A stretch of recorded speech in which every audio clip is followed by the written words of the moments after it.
kutub olish masalasida aytadilarki, payg'ambar alayhisolatu vassalom odatda safarga chiqardilar. Turli tuman safarlarga chiqardilar. Qachondir sariya bilan chiqardilar, g'azotga chiqardilar yoki boshqa bir safarlar bilan safarga chiqardilar.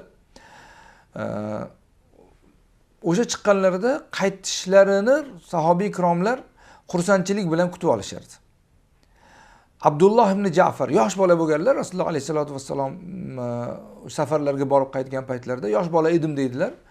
Aytadilarki, Imom Muslim rivoyat qilgan hadisda, payg'ambar alayhisolatu vassalom safardan qaytsalar, sahobiy ikromlar bizni ahli baytni, Rasulullohning xonadonlaridan bo'lgan yosh bolalarni va boshqa yoshlarni to'plab Rasulullohni kutib olishga birga olib chiqishardi deydilar. Abdulloh ibn Ja'far aytadilarki, bir marta deydilar, meni ham birga Rasulullohni kutib olishga olib chiqishdi. Shunda Rasululloh alayhisalom meni ko'rdilar u o'zlarini ulovlarini oldiga o'tkazib oldilar. Birozdan keyin Fatima radhiyallohu anhuning bitta o'g'illari, Hasan yoki Husayn, bittalari ham Rasulullohning huzurlariga kelib qoluvdilar. U kishini orqalariga mingashtirdilar-da, keyin uchalamiz Madina Munavvaraga birgalikda kirib bordik bitta ulovni ustida deganlar. Demak, bu hojini kutib olishda hojini ahliga sunnat, xonadon ahli o'sha hojini xursand qiladigan farzandlarini, yaqinlarini birgalikda kutib olishga olib chiqsa, inshaalloh bu yaxshi bo'ladi. Faqat bunda izdihom qilib, aeroportlarni to'ldirib, odamlarning yurishini qiyin qilib emas, balki o'sha o'zini o'yiga yaqinlashgan paytda, mahallasiga, xonadoniga yaqinlashgan paytda ko'chada kutib olsa ham ana shu sunnatni demak amalga bashargan bo'ladi. Endi hozirgi paytda hoji kutib olishda ba'zi bir bid'at masalalar ko'payib ketdi. Oldin bo'lmagan, payg'ambar alayhisalom davrlarida bo'lmagan, sahobiy ikromlar qilmagan. Lekin hozirgi kunda mo'min musulmonlarda bir solih amalni Alloh taolo zimmasiga farz qilgan rukunlardan bir rukunni bajarib qaytayotgan hoji haj davomida endi qancha ibodatlar bilan qaytayotgan hoji o'yiga borganda uni kutib olishda bid'atlar ko'payib ketganligi tufayli uning hajini savobi ketib qolishiga sababchi bo'lyapti. Ana shulardan ba'zilarini men bu yerda hozir aytib o'tmoqchiman. Ustoz Nuriddin Aytir rahimahulloh kitoblarida keltirganlar. Hozirgi davrda ba'zilar hoji kutib olishga o'nlab mashinani olib chiqib, qator qilib qimmatbaho mashinalar bilan kutib oladi deydilar. Bu tafohur va tazohur va kizb deydilar. Mana shu kim o'zarlik, faxr bilan bir-biridan ustun tutishga harakat qilishlik, yolg'on demak bir namoyish bo'ladi. Bu hech qachon shariatga to'g'ri ish emas deganlar, deydilar. Bu oxir oqibatda riyoga olib boradi haqiqatda va bu esa Alloh uchun qilingan ibodatning ma'nosiga zid. Riyo Alloh uchun qilingan ibodatning ma'nosini buzib qo'yadi va ibodatning savobini kamaytirib qo'yadi.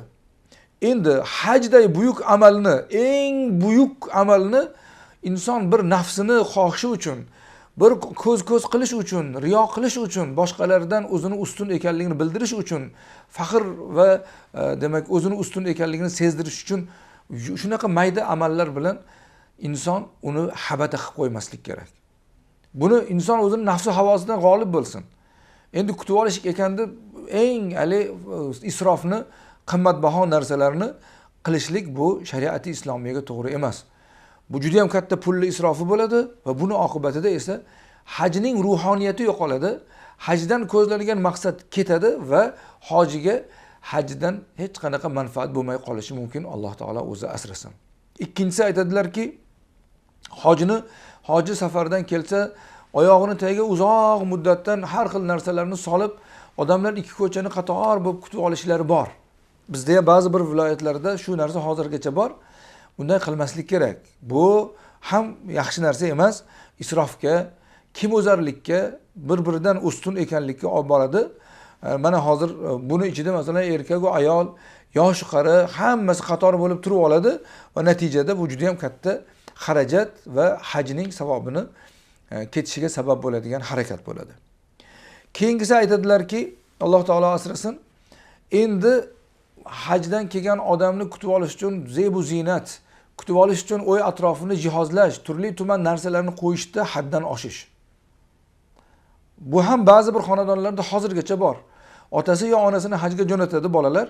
Keyin otasini kutib olish uchun o'yini bir kambag'al farzandini o'ylantiradigan yoki qizini uzatadigan yoki bir bechora muhtoj kasalligini daf qiladigan darajadagi xarajat bilan bir gul qiladi, boshqa qiladi, qimmatbaho narsalarni ko'chalarga yoyadi va shu bilan u isrof osmonga uchib ketadi. Vaholanki isrof harom. Alloh subhanahu va taolo Qur'oni Karimda isrofni harom qilgan. O'shanga ketkazadigan xarajatlarni o'zingizni mahallangizdagi, qo'ni-qo'shningizdagi, qarindosh urug'ingizning ichidagi bir beva bechoraga, muhtojga demak sarflasangiz, uning savobi ko'proq bo'ladi. Alloh taoloning huzurida darajati baland bo'ladi. Yana shu hoji kutib olishda haddan oshish, shariat islomiyaga zid ishlarni qilishdan bittasi, ba'zi bir joylarda shu qulog'imizga kiradi, zikr ahlidan so'rang, keyin diniy savol javoblarda kelgan savollardan men umumiy xulosam shuki, odamlar hozir hajdan kelgan hojini oyog'ini tagiga qo'y so'yish degan narsani ba'zi joylarda hozirgacha qilishadi. Azizlar, bu shariat islomiyaga zid. Hoji kelgan hojini oyog'ini tagiga qo'y so'yilmaydi. Ha, u o'yini ichida u kelguncha so'yib qo'ysa, o'zini ishi, go'sht kerak bo'lgani uchun so'ygan bo'ladi. Lekin kelgan odamning oyog'ini tagiga to'xtab turing, mana oyog'ingiz tagida qo'y so'yamiz deb qo'y so'yishligi bu shariat islomiyaga zid bu. Bizni mo'tabar kitoblarimizdan Hanafiy mazhabidagi eng mashhur kitoblardan Tanvirni sharhi Durul Muxtorda, uni Raddul Muxtor degan sharhi bor. Shu yerda mana shu masalani, odamlarning oyog'iga qo'y so'yish masalasini aytadiki, mana bu yerda keltiradilar. Law zabaha zabihatan bi niyyati ta'zim al-amir aw ahad al-uzama'i 'inda qudumihi yahrumu aklu az-zabihati hatta walaw dhukira ismullohi alayhi dedilar. Biror bir katta odamni, ulug'roq odamni yoki xuddi shunga o'xshagan musofirni safardan kelgani uchun oyog'ini ostiga qo'yni olib kelib, uni oyog'ini tagiga uni so'yishlik durust bo'lmaydi, uni go'shtini yeyish durust bo'lmaydi. Agarchi unga bismillahi Allohu akbar deb so'yilsa ham deydilar. Mana shu masala ba'zi bir diyorlarda hozirgacha bo'lib turibdi. Buni qilmaslik kerak. Ha, go'sht kerak bo'lsa qassobxonadan olsin, yo yana qo'y so'yish kerak bo'lsa, o'yi ichida bu kelgunicha, hoji kelguncha so'yib qo'ysa inshaalloh sunnatga muvofiq bo'laveradi o'sha. Hozirgi yuqorida aytib o'tganlarning barchasi molning behuda isrof bo'lishi, behuda ketkizilishi, kerak bo'lmagan joyga sarflashi bo'ladi.